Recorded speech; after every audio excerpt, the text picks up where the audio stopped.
بسم اللہ الرحمن الرحیم۔ السلام علیکم ڈیئر اسٹوڈنٹس۔ تو آج ہم اسلامیات لازمی کلاس 10 کی جو بک ہے اس کو سٹارٹ کرنے جا رہے ہیں۔ اس کا فرسٹ چیپٹر سٹارٹ کریں گے۔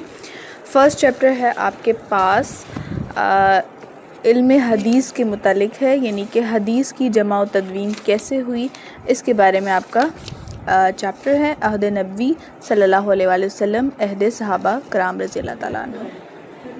اچھا، تو اس کے اندر آپ کے شارٹ کویشچنز ہیں، ایم سی کیوز ہیں اور لانگ کویشچن ہیں۔ میں نے ایک ہی ویڈیو میں ڈالے ہیں تاکہ آپ کو الگ الگ سے نہ ڈھونڈنے پڑے۔ تو ویڈیو کو سٹارٹ کرنے سے پہلے آپ سے ایک چھوٹی سی ریکویسٹ ہے، اگر آپ چینل پہ نیو ہیں تو جلدی سے اسے سبسکرائب کر لیں تاکہ آپ کو بروقت ویڈیو مل سکے۔ چلیں جی، ویڈیو کو سٹارٹ کرتے ہیں۔ سب سے پہلے ہم اس کی مشق کے ایم سی کیوز دیکھ لیتے ہیں۔ تو ایم سی کیو نمبر 1 ہے ہمارے پاس، نبی کریم صلی اللہ علیہ وآلہ وسلم کے عمل کو کہا جاتا ہے، یہاں پہ عمل کو کہا جاتا ہے حدیث فعلی۔ اس کے علاوہ میں آپ کو باقی آپشنز کے بارے میں بھی بتا دیتی ہوں۔ حدیث قولی وہ ہوگا جو آپ صلی اللہ علیہ وسلم کے ارشادات ہیں، جو کچھ آپ صلی اللہ علیہ وسلم نے فرمایا، ان کی زبان سے جو الفاظ بھی ادا ہوئے وہ قولی میں شامل۔ اور تقریری وہ حدیث ہوتی ہے جو آپ صلی اللہ علیہ وآلہ وسلم نے صحابہ کرام رضی اللہ تعالیٰ عنہ کو دیکھا ہو کہ وہ کر رہے ہیں عمل، لیکن آپ صلی اللہ علیہ وسلم نے اس پر خاموشی اختیار کی، انہیں منع نہ کیا ہو، کیونکہ نبی کریم صلی اللہ علیہ وسلم کسی غلط بات پر تو خاموش نہیں رہ سکتے نا۔ اس کے بعد حدیث قدسی، یہ جو ہیں الفاظ اللہ تعالیٰ کی طرف سے ہوتے ہیں، لیکن جو اس کو پیش کیا جاتا ہے وہ نبی کریم صلی اللہ علیہ وسلم کی طرف سے کیا جاتا ہے۔ اچھا جی، حدیث کو جمع کرنا اور کتابی شکل دینا کہلاتا ہے، یہاں پہ تدوین حدیث کہلاتا ہے، ٹھیک ہے۔ اور اس کے علاوہ نبی کریم صلی اللہ علیہ وسلم نے حضرت عمر بن حزم رضی اللہ تعالیٰ عنہ کو ولی بنا کر بھیجا۔ تو ان کو کہاں ولی بنا کر بھیجا گیا تھا؟ یمن کا، ٹھیک ہے۔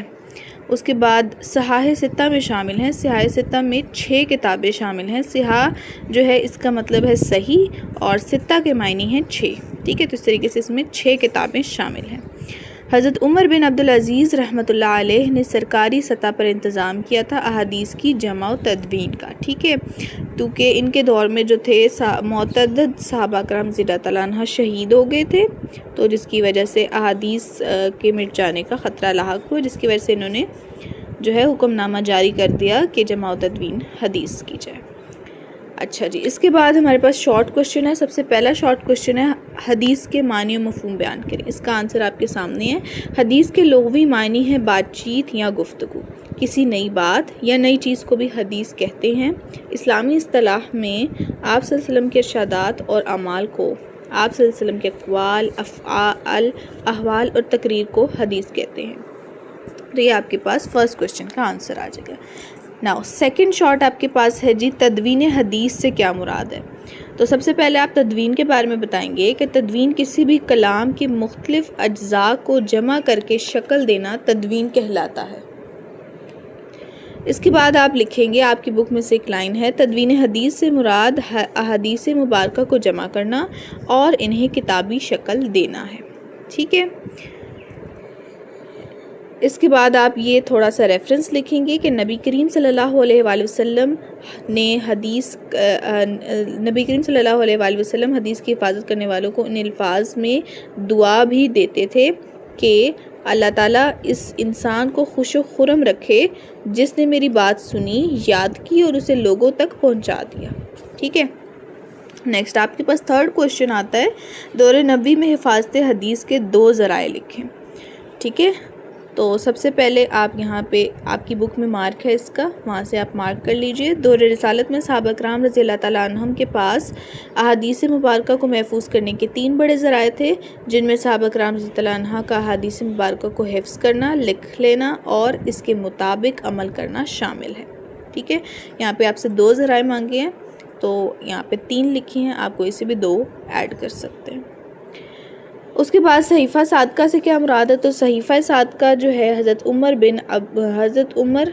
عبداللہ بن عمر بن العاص کی تحریر ہے، اور یہ دور رسالت کا سب سے زیادہ مستند مجموعہ ہے، مستند یعنی اوتھینٹک مجموعہ ہے۔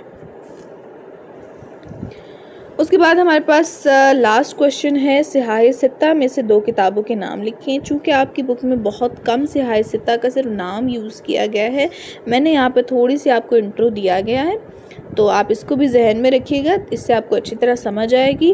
تدوین حدیث کے تیسرے دور میں علم حدیث پر بہت زیادہ کام ہوا اور علم حدیث کا ہر شعبہ تکمیل تک پہنچا، جس کے نتیجے میں صحاح ستہ لکھی گئی. اب صحاح صحیح کی جمع ہے اور ستہ کے معنی ہے 6، تو اس سے کیا مراد ہوا؟ صحاح ستہ سے مراد احادیث کی 6 صحیح ترین یعنی مستند کتابیں ہیں. ٹھیک ہے. اس کے بعد آپ کے پاس تفصیلی سوال جواب میں ایک ہی لانگ کوشچن ہے، دیٹ از جمع و تدوین حدیث پر نوٹ لکھیں. تو یہ نوٹ میں نے آپ کے لیے بنا دیا ہے، یہ کچھ بک میں سے ہے اور کچھ آپ کو میں نے ایز اے ریٹن فارم میں بتایا ہے. یہاں سے آپ سٹارٹ کریں گے اس پیج سے، حفاظت حدیث سے. یہاں سے آپ کا سارا عہد رسالت لکھیں گے. عہد رسالت میں آپ کے پاس 2 طریقے سے حفاظت ہوتی تھی، ایک تو تعامل صحابہ اور ایک کتابت حدیث. تعامل صحابہ کرام رضی اللہ عنہ، اس میں ہمارے پاس جو بھی آپ صلی اللہ علیہ وسلم ارشاد کرتے تھے تو آپ کے جو صحابہ تھے وہ اس پر فوراً اسے اپنی زندگی کا حصہ بنا لیتے تھے. ٹھیک ہے، اس میں یہ چیز آ جائے گی. اور کتابت حدیث سے مراد اس کے بھی آگے 2 ڈویژنز ہیں، یعنی کہ ایک وہ حصہ ہے جو آپ صلی اللہ علیہ وآلہ وسلم نے خود لکھوایا ہوا ہے اور دوسرا وہ حصہ ہے جو صحابہ نے اپنے طور پر لکھا ہوا ہے. ٹھیک ہے، جو آپ صلی اللہ علیہ وسلم نے لکھوایا ہے ان میں سے کچھ چیزیں لکھی ہوئی ہیں، جیسے کہ معاہدات، مکتوبات، جن میں میثاق مدینہ، صلح نامہ حدیبیہ اور فتح مکہ کا خطبہ بھی شامل ہے. ٹھیک ہے. اس کے علاوہ کتاب الصدقہ جو ہے وہ یہ آپ نے مکس نہیں کرنا. ایک تو آپ کے پاس صحیفہ صادقہ ہے، وہ صحیفہ ہے، اور یہاں پہ کتاب الصدقہ ہے. ٹھیک ہے، یہ آپ صلی اللہ علیہ وسلم نے کتابت کے لیے یہ جیسے یہ معاہدات اور مکتوبات لکھوائے ہیں، اس طریقے سے کتاب الصدقہ بھی لکھوائی ہے، جو کہ زکوٰۃ، عشر، صدقہ اور دیت وغیرہ کے احکامات پر مشتمل ہے. اس کے بعد ہم لکھیں گے بعض صحابہ کرام رضی اللہ تعالیٰ عنہم کے پاس احادیث نبویہ کے ذاتی نسخے موجود تھے. صحیفہ صادقہ دور رسالت کا ہی مجموعہ حدیث ہے جو حضرت عبداللہ بن عمرو بن العاص عنہ کا مرتب کرتا تھا. اس کے علاوہ حضرت ابو ہریرہ، حضرت علی المرتضیٰ اور حضرت مسعود رضی اللہ تعالیٰ عنہم کے پاس بھی احادیث کی مبارکہ کے تحریری نسخے موجود تھے. اس کے بعد آپ لوگ دوسرا دور تدوین حدیث لکھیں گے، جس کو ہم ثانی دور کہتے ہیں. اس کے اندر میں نے تھوڑی سی ڈیٹیلز ایڈ کی ہیں. آپ کی بک میں صرف حضرت خلیفہ عمر بن عبدالعزیز کا حکم نامہ، ان کا صرف نیم لے کے بتایا گیا، تو آپ کو اس طریقے سے میں نے ڈیٹیل دے دی ہے، آپ اس کو فالو کر سکتے ہیں. دین آپ نے تیسرے دور کے بارے میں لکھنا شارٹلی، بیکاز آپ کے لیول پہ اس کی جو ڈیٹیل ہے وہ بہت کم ہے، تو آپ نے اس کو کم سے کم ہی رکھنا ہے. ٹھیک ہے. اچھا جی، اس میں جو تیسرے دور میں ہمارے پاس صحاح ستہ کی جو 6 کتابیں ہیں، یہ ان کے نام ہیں: صحیح بخاری، صحیح مسلم، جامع ترمذی. ٹھیک ہے، آپ چاہیں تو ان کے مصنف کے نام یاد کر کے لکھ سکتے ہیں، اگر نہیں ہوتے تو ان کی کوئی ضرورت نہیں ہے، آپ صرف نام یاد کیجئے کتابوں کے. ٹھیک ہے، اور یہاں پر ہی باقی 3 کتابیں: سنن ابی داؤد، سنن نسائی اور سنن ابن ماجہ. ٹھیک ہے، اور اس کے علاوہ جو ہمارا کویشچن تھا جس میں صحاح ستہ کی 2 کتابوں کے نام پوچھے تھے، آپ ان میں سے کوئی سی بھی 2 یا 3 کتابوں کے نام لکھ سکتے ہیں. Okay ji, that's all for today. Thank you. اللہ حافظ.